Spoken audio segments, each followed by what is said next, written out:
Mga katropa, magandang tanghali. Ano mo yung nagasahid ng isda?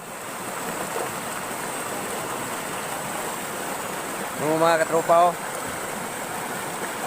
Maraming mga kuha. Yung pait-pait at saka napisan. Napakasarap dito sa bundok. Kasi pag sa ilog mga katropa, yan. Oh. Makikita mo yan na yung paghanap buhay. Na kahit sa bundok lang, mabubuhay ka kahit hindi ka na magbili.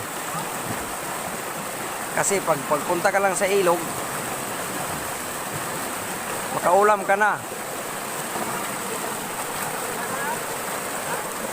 Ay mga katropa,